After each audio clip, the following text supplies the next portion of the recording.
in an amazing setting, just miles away from where my own grandparents lived and where so many members of my own family perished.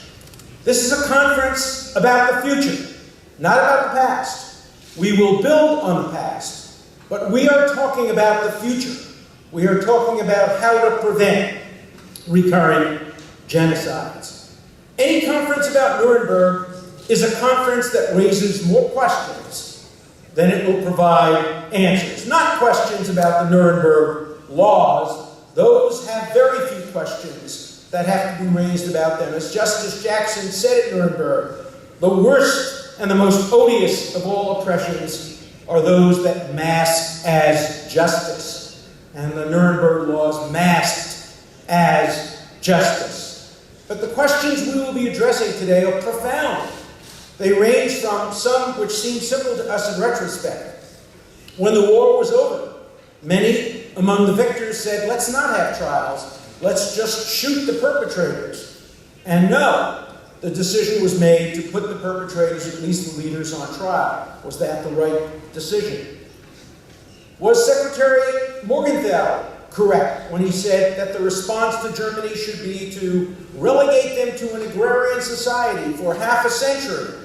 Or was Secretary of State Marshall correct when he said, let's rebuild Germany, let's reward them, in effect?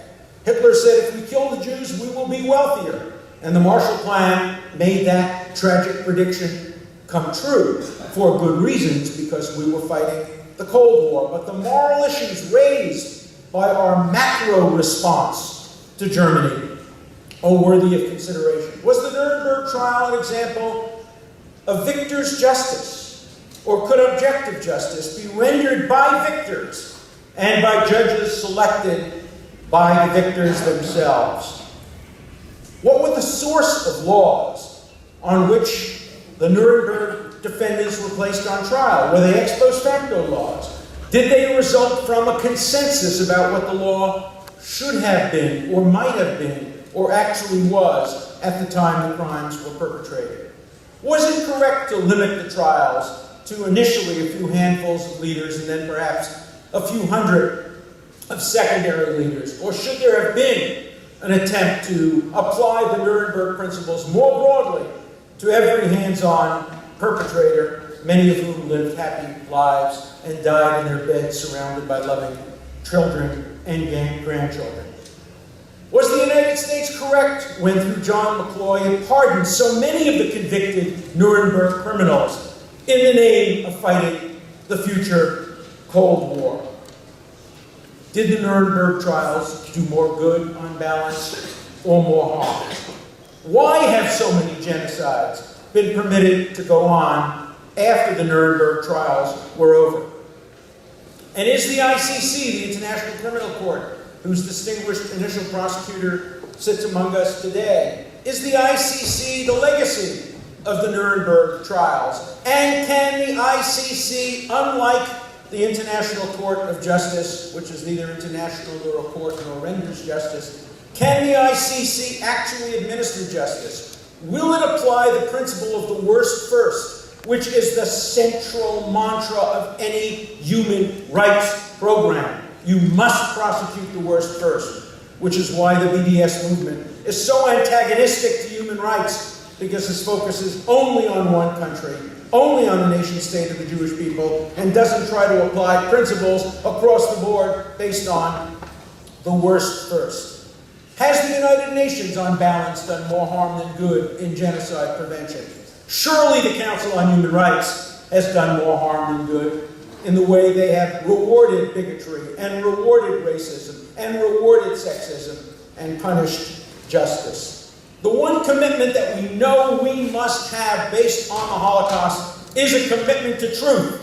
And the commitment to truth requires that we honor the research of people like Jan Gross and not condemn them for telling the truth about the mixed legacy of Poland.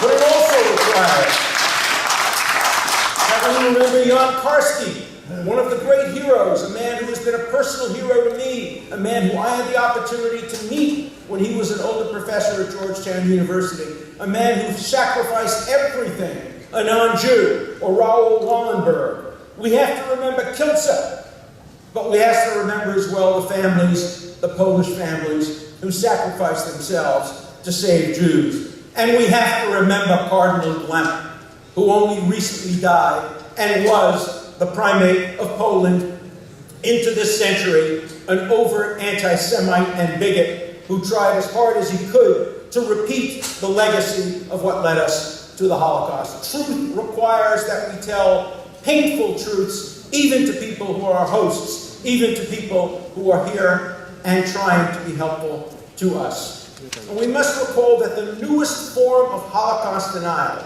and the most vicious form of contemporary Holocaust denial is the attempt by some to equate what the Nazis did to the Jews with what the nation-state of the Jewish people today is doing to the Palestinian people. To even suggest that equation, which is rampant throughout Europe, even in the face of Holocaust denial laws, to even suggest that analogy is to say, A, there were no gas chambers in Germany or in Poland or in the Ukraine or anywhere else in occupied Germany. There were no gas chambers because there are no gas chambers now.